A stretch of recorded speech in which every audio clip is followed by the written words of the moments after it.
water. Use a low ISO because landscapes are the one picture that people print out big. I'll tell you that, I see that all the time. And so a low ISO is going to be a good, clean, sharp, noise-free image. Nothing's probably moving except some water, so shutter speeds don't really matter. And that's going to be your recipe for a good landscape. Experiment with different perspectives. Man, this is the one that's going to separate your stuff.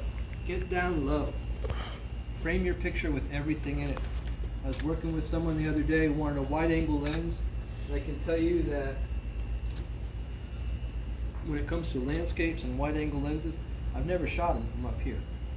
I'm always down on the ground because there's like a cool rock or a flower or some kind of neat thing of interest right here, and then here, and then here, and then here, and you kind of build up that whole shot and fill it up.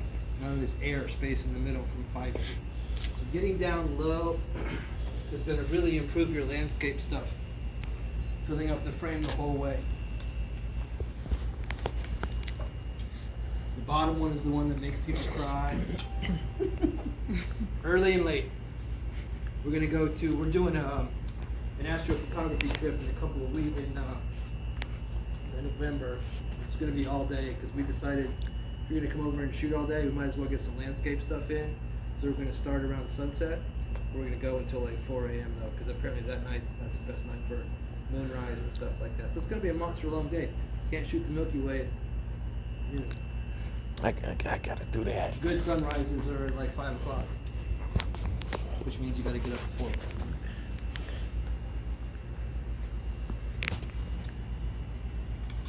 Indoor and nighttime sports in action. Pretty much the same as that first thing. The big difference here is your ISOs are going to be a little bit higher.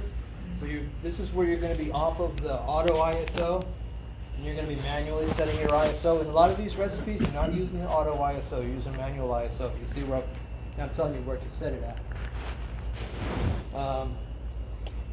Aperture priority. A lot of people will shoot sports in shutter priority. I don't like doing that because you can set it too high and you get bad exposures. If you set it to aperture and get all the light in from the aperture, it's going to automatically give you the faster shutter speed the lighting will give you. You're going to play around with your focus mode and frame rates so that you can keep up with the action, like we talked about the dog running across the field. This one's critical right here.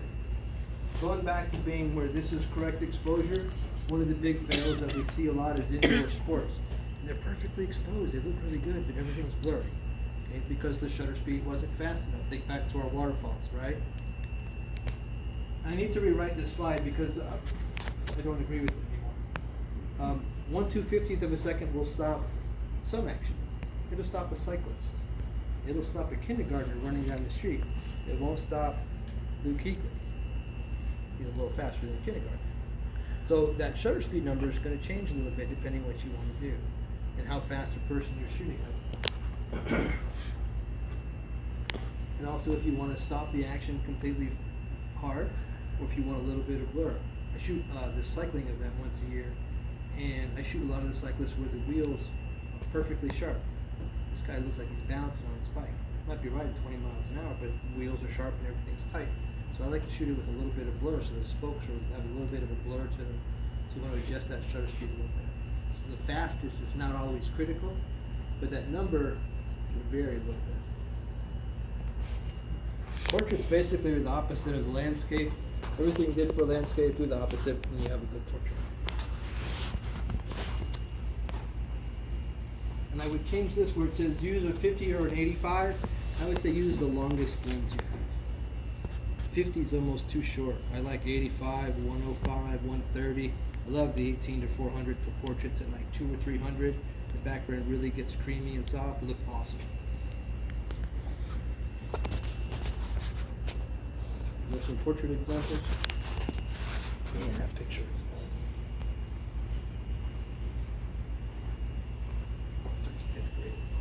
amazing. Flowing water. Like, dude, depending how this astro thing works out, part of our landscape thing, maybe we'll do some waterfalls too.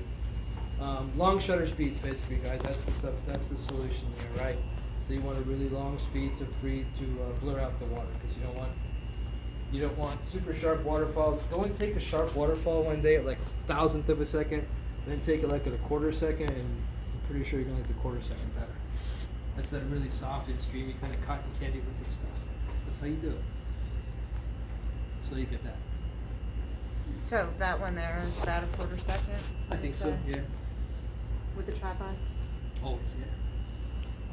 Well, I shouldn't say always, because a lot of times I hate carrying my tripod. So I like stick it on a rock or prop it up with sticks or something. That was remote. And a remote. Cool thing is most of you guys have a remote right here. If you have the app for your phone, you have a wireless remote. Mm-hmm. You can even see what it's going to look like. Black and white. Show you some really great black and whites that I love. I love shooting black and white. You can put your camera into a monochrome mode so it only shoots in black and white.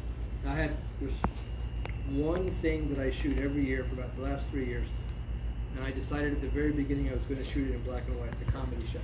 I thought it'd be kind of cool and hardy to shoot it in black and white. Well, it's like an amateur night, and then one professional guy who comes and shows. And I shot his headshot, and it's in black and white, and I sent it to him. Like, "God, this is really cool. Can I use it?" "No, it's pretty cool." "Yeah, use it absolutely." He hit me up a couple weeks ago. "Do you have a color version of that?" I'm like, "No." So because I shot it in black and white, but try experiment in black and white. If you want to shoot in color and change it, obviously you can. But I like to just make myself kind of see and shoot in black and white. It helps a lot.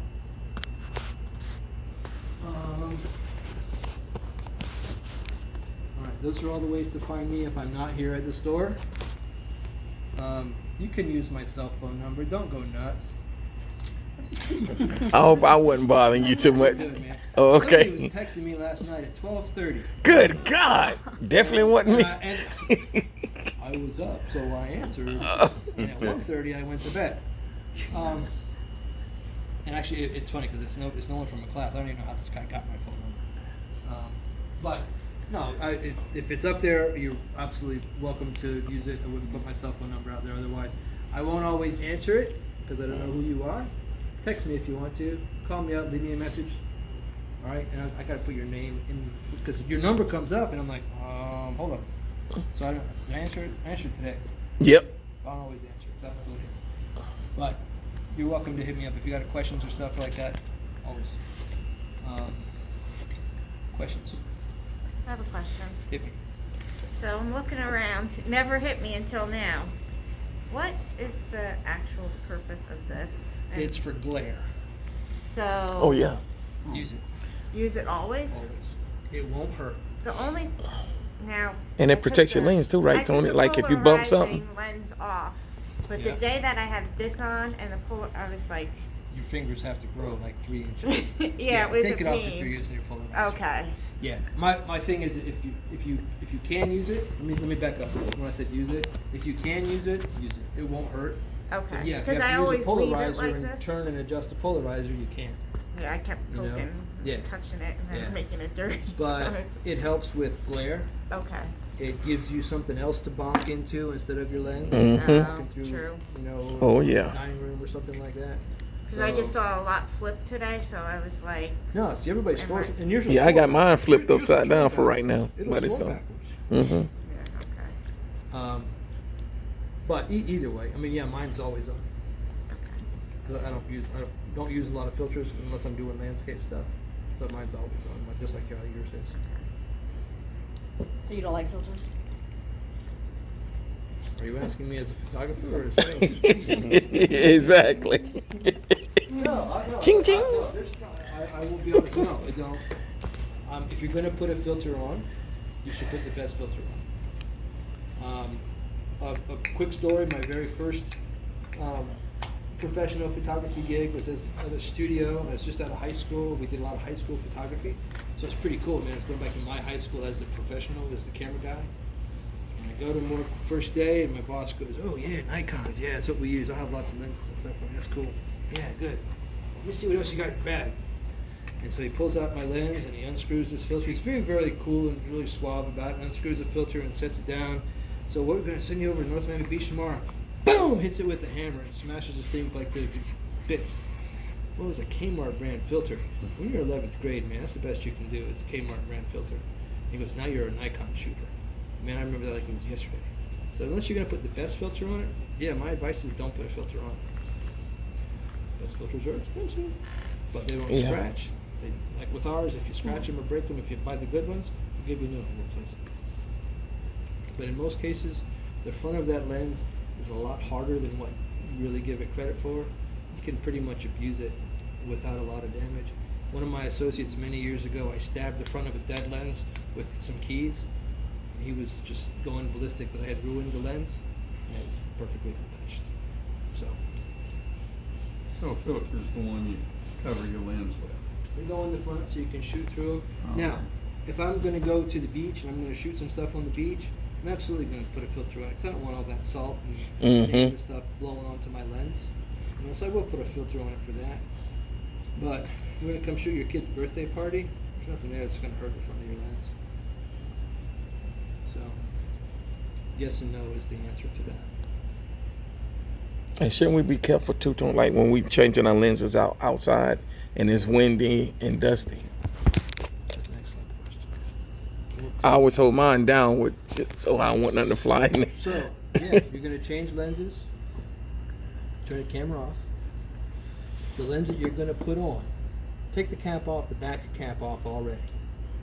Right? Tuck it under your shoulder, put it somewhere so it's ready to be put on. And then super quick, off.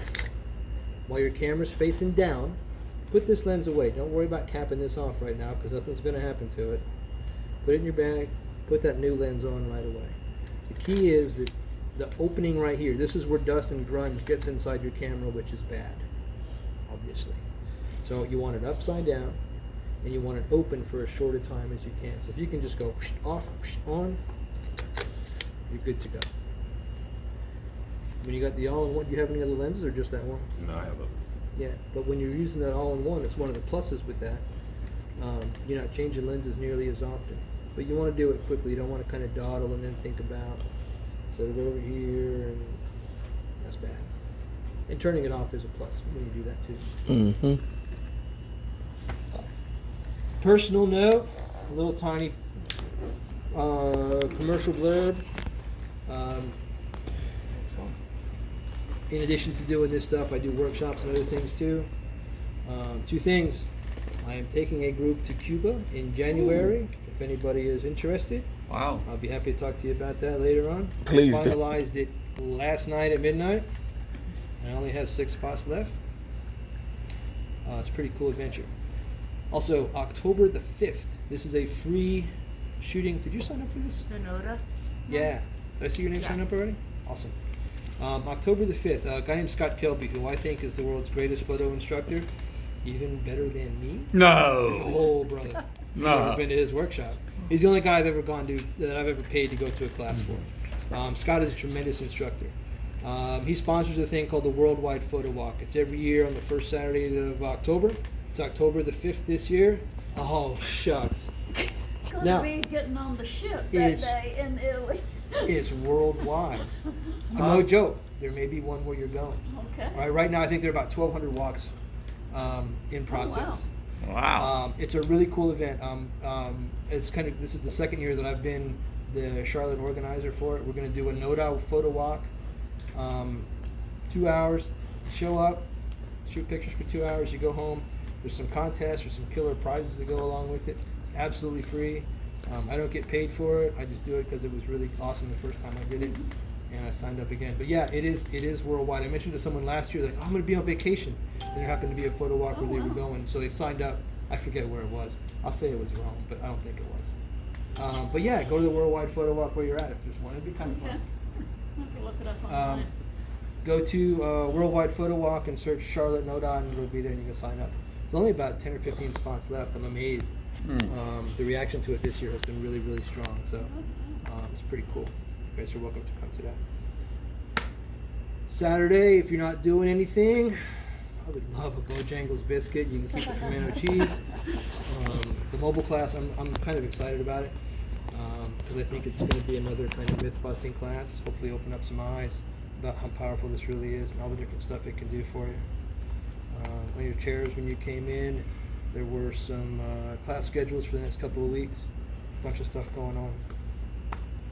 So that's all I got. Well, thank you.